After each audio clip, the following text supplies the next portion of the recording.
absolutely unfair. That should not happen.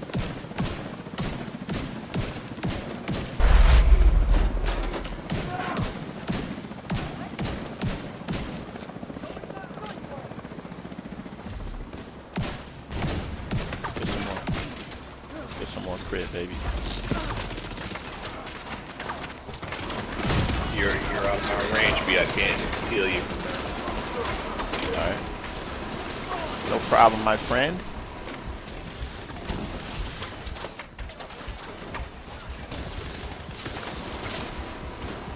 Oh, you gotta get back early, bro. Oh, man. Ooh. Pop this pack.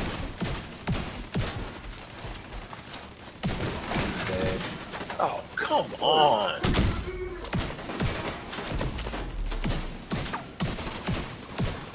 B, can you get Ninja, please? Yeah, I'll get him. I'll hold down. I'll hold down this picture. I got him.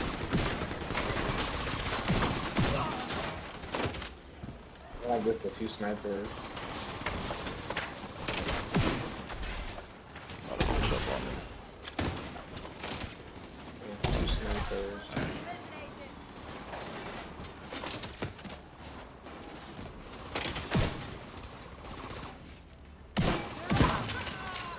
That guy's a corpse. These snipers have drones. Lots of drones.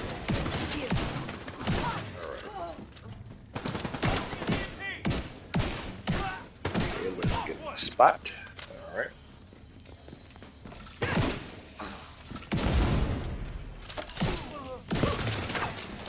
Kill box.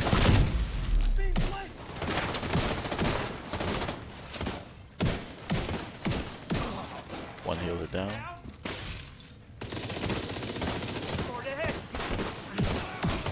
Oh, got him locked down. Yeah, there you go.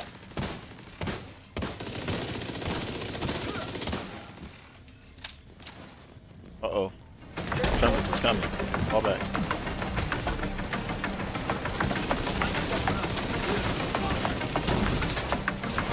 Falling all the way back. Don't hit me. I was about to say. Going out.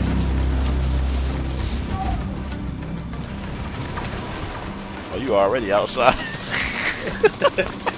Hey, you said Chunga. That's all I needed to hear, bro. I was out. Hello everyone, how's it going? I mean, really, tell me down in the comments how you're doing right now, because I want me asking you that to be more than just a formality. Anyways, I got something for y'all, man.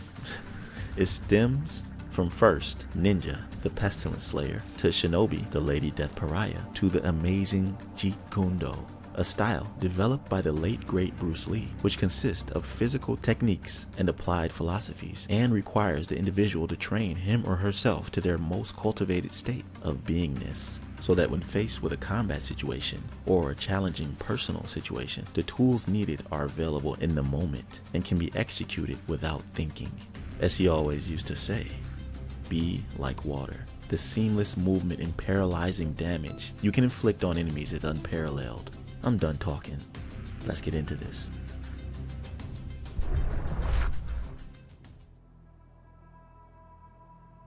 Man, every time there's a new update coming with new gear and weapons, Bruce Kelly never ceases to amaze me with his creations. Always has an imaginative mind when it comes to exotics especially. Now, I did say this series of builds started with Ninja, then Shinobi, and now Jeet Kune Do, all having one thing in common: the Ninja Bike Messenger knee pads. A great exotic if you know how to use them. You need to synergize the knee pads with this specialization for optimal performance. Firewall already grants bonus armor for performing a cover to cover. This is one amongst many reasons I'm using this, because the knee pads grant bonus armor also, but we'll get into that a bit later. Firewall has arguably the best armor kit out of all the specializations, at least for a DPS build. But let me tell you about this weapon I'm using. It's called the Scorpio, and it's one of the new exotic weapons released in the TU12 patch. So the concept of this is to resemble the effects of a scorpion sting, specifically the 𝐻𝐴𝐻𝐻𝐻𝐻 scorpion, if I'm pronouncing that right. With a venom known to be lethal to humans, this shotgun is really good to say the least. And when shooting the enemy, gives you stacks. At first, I was confused about how this worked and wondered why the effects seemed random, like the shock didn't occur all the time. So after reading the description and using it in the gun range, it gave me a complete understanding. This talent is called Septic Shock. Shooting a target applies stacks of venom, which lasts for 10 seconds. Increasing stacks adds more severe buffs to the target. So one administers the poison. Those are the green numbers you see. Now if you didn't know, the poison directly damages your health. This is absolutely crazy, and it might actually make the once useless health attribute a viable option to roll in PvP. The second stack you get is at 3 shots, and this is the disorient effect. You know, the one that drops NPCs to their knees regardless of class. Even elites aren't safe.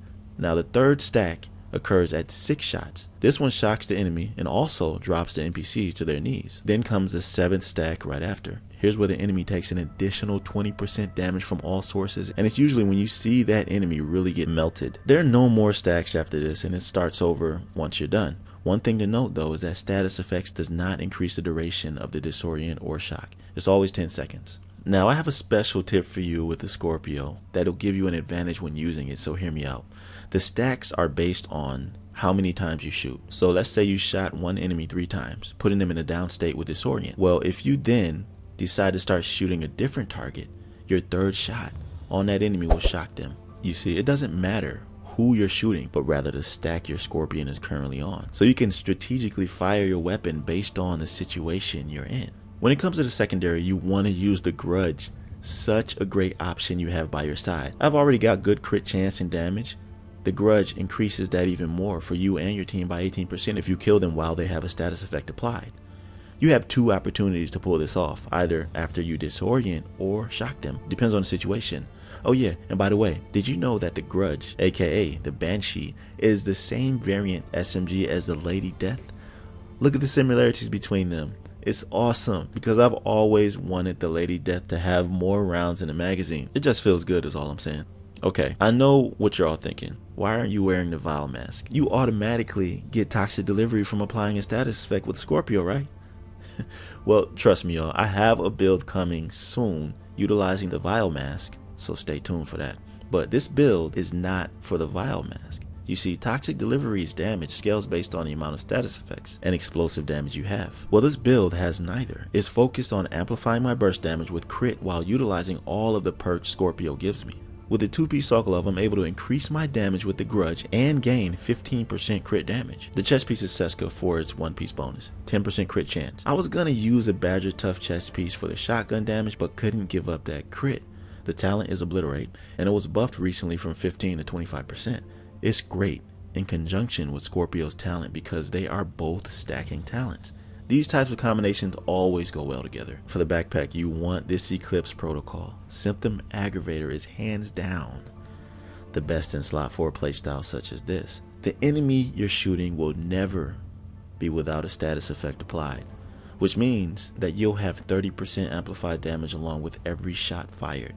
And remember, once you get to 7 stacks, the target takes an additional 20% damage from all sources. So this is one of the main reasons I did not use the Vile Mask and go with that status effect playstyle. I wouldn't be able to get as much damage as I'm getting right now. The Gruppo are what help increase the crit damage even more. With these gloves alone, I get 27% crit damage, so you don't want to pass them up. Alright, the Ninja Bike Messenger knee pads went through some changes, and by that I mean they got buffed. They're one of the reasons I said you can adapt to any level of content. The exotic talent grants bonus armor while performing cover to cover. This stacks on top of the bonus armor from Firewall Specialization, and after reaching your destination gives you more bonus armor lasting for 5 seconds. Great for survivability because NPC's accuracy is less effective towards you while performing a cover to cover, so it's one of the best ways to strategically move in combat. This style of play and the Scorpio as your main weapon is what allows you to adapt to any level of content. And even though the Scorpio is a shotgun, you can use it long range and still be deadly. Now, because I wanted to optimize this build for legendary content, the skills I use help a lot with that. With this build having no skill tiers, you need something that naturally has a low cooldown yet still effective. The EMP Sticky Bomb will do that for you, especially against many tanks and mechanical dogs. It completely stops them in their tracks, leaving them open for attack from everyone. The decoy is what helps when Chungas come with their bleed hives and also those engineers with their exploding drones. Throw this decoy out and it'll help you a lot. They'll target the decoy instead of you. I don't have much more to say about this build except that it's one you should use. If you want to see how much damage this does with a build specifically catered to DPS, this is a really good one to try. Tell me what you think down in the comments, and remember to drop a like and subscribe to my channel if you're new. I'll see you in my next video. Be right out.